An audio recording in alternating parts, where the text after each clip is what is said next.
The pen is mightier than the sword, but the auto pen is not. President Trump declaring that the pardons issued by former President Biden, including those for the January the 6th committee, are void.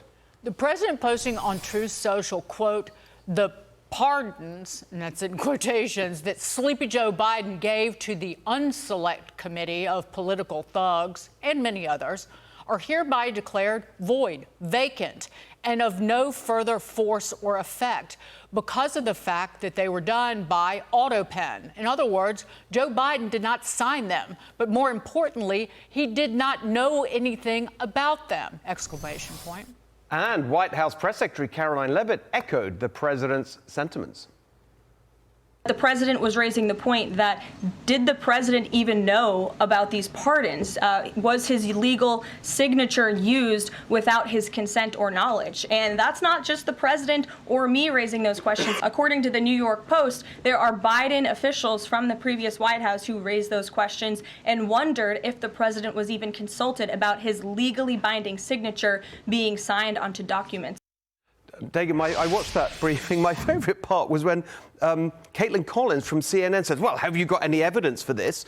And Caroline Leavitt says, well, you're a reporter, you find out. Exactly. Anyway, for more, let's bring in Article 3 Project founder and president Mike Davis. Mike, what do you make of this? Should these pardons be voided? Well, I would say this, America learns you probably shouldn't elect a demented president, so we shouldn't have to have this discussion. But the reason we're having this discussion is we had demented Joe Biden. So look, politicians use auto pens all the time. House members, Senate members, presidents. The issue here is not the use of the auto pen. It's whether the auto pen was carrying out what the president wanted signed. If it was carrying out the president's will. If you're carrying out the president's will, these pardons are valid. If you're doing this without the president's knowledge or worse, against the president's will, these pardons are not valid. And how you test this is you would have to bring charges against people who were pardoned. The defendants would raise the pardon in court, and then you would litigate whether the pardon is valid in that court. Do you think it legitimately goes that way to prove whether Joe Biden was, in essence, either he was cognitively aware of what he was doing or disconnected and thinking about something else like pudding? Well, you look, after Joe Biden and his administration went after Trump, his top aides, and put him in prison, his supporters on January 6th, who we politically persecuted, parents, Christians, let's roll the dice. Let's give it a shot and see if these pardons are valid or not. Maybe we can start with Hunter Biden. I think there's a broader point here as well, which is just generally what happened during that administration that was not really done, led, initiated by the person that Americans thought they were elected. We see stories coming out now about the fact that he had to have scripts for meetings with his cabinet secretaries. I mean, it's just unbelievable. There should be a broader investigation into all of that. Another aspect of the changes we're seeing right now, President Trump is slamming a judge who ordered the federal government to reinstate thousands of fired workers. Well, I think it's absolute. I have nothing to do with that other than I heard about the decision. I think it's absolutely ridiculous. Absolutely. It's a judge that's putting himself in the position of the president of the United States, who was elected by close to 80 million votes. And you have that. Having more and more of that's a very dangerous thing for our country. And I would suspect that we're going to have to get a decision from the Supreme Court.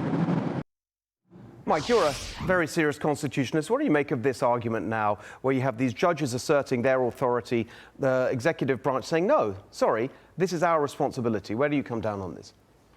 President Trump campaigned on the fact that he's going to hire Elon Musk, he's going to set up Doge, and they're going to go clean out the waste, fraud, and abuse in the executive branch. And President Trump is doing the unthinkable. He's actually doing what he promised voters he would do. He is exercising core Article 2 power, executive power under the Constitution, and these activist judges are sabotaging him. The recourse for fired employees is to go to the Merit System Protection Board. It's not to run to a left-wing radical activist judge and get reinstated against the president's will. This is clearly unconstitutional. It must get fixed fixed on appeal.